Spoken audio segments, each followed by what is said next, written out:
Assalamualaikum, selamat sejahtera. Selamat datang ke channel Syed Julian Sembang. Terima kasih kepada anda yang menyokong video saya. Teruskan like, share dan subscribe.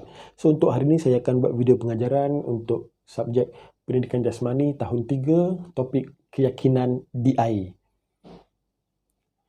Kenapa pula kita nak belajar keyakinan DI ni? Kat sekolah mana ada kolam renang? Kat sekolah mana ada swimming pool? Nak belajar macam mana? Tapi jangan lupa, kita kan suka mandi swimming pool, kita kan suka mandi laut, mandi sungai. Pentingnya ilmu berada di air ni nak mengingatkan kita ni lemas kalau tak pandai berenang. Kalau pandai berenang, okeylah. So itulah pentingnya tajuk ni. So jom kita tengok apa yang kita nak belajar. Pertama sekali kita perlu selam dan kawal. Apa tu selam dan kawal? Selam dan kawal ni adalah untuk menjaga dan mengawal pernafasan kita semasa dalam air. Antara proses yang kita boleh buat adalah berdiri di dalam air dan tarik nafas. Kemudian turun ke dalam air perlahan-lahan sehingga kepala masuk ke dalam air dan hembuskan nafas perlahan-lahan.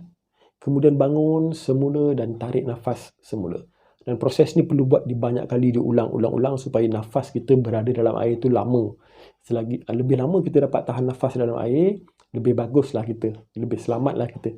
Berbanding kalau kita panik, kita takut, kita akan nafas kita pendek dalam air, bermaksud kemungkinan kita akan lemas, itu ada. So kalau kita relax, tenang, tarik nafas dan tahan, bermakna kita akan lebih lama bertahan di dalam air. Dan untuk buat latihan ni kita perlukan kolam renang dan sebagainya. Jadi janganlah cuba di rumah untuk cuba dalam baldi atau besen tanpa ibu bapa sebab nanti takut lemas. Pastikan ada orang dewasa ataupun jurulatih yang melihat anda melakukannya supaya boleh melakukan penyelamatan kalau berlaku lemas ataupun sebagainya. Yang kedua adalah keribas bertenaga. Apa benda keribas ni? Keribas ni adalah posisi untuk kita menghayunkan kaki ataupun kita kibaskan kaki macam ni di dalam air menggunakan satu papan.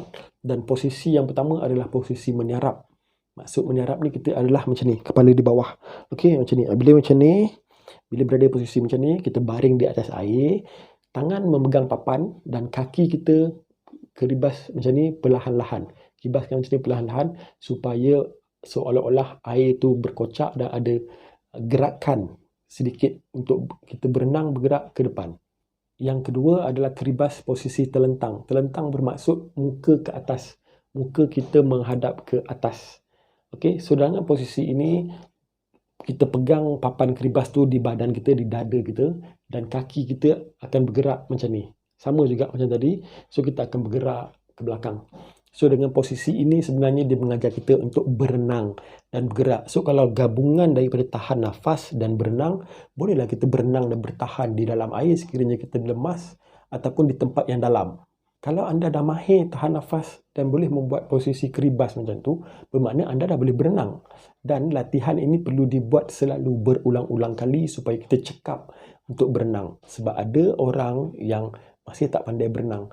Dan ingat, apabila kita selalu buat, lama-lama kita akan dapat benda ni. Dan keselamatan dia adalah lakukan di tempat yang sesuai, iaitu di kolam renang.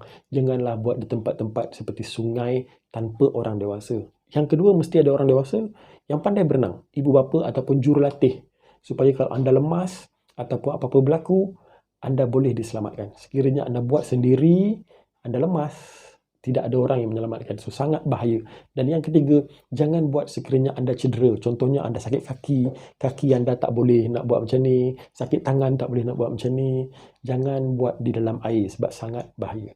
So, saya berharap siapa-siapa yang menonton video ni boleh cuba dan semoga boleh belajar berenang. Okey, itu sahaja untuk video pada kali ini. Kita jumpa lagi video akan datang. Teruskan like, share dan subscribe. Assalamualaikum. Bye-bye.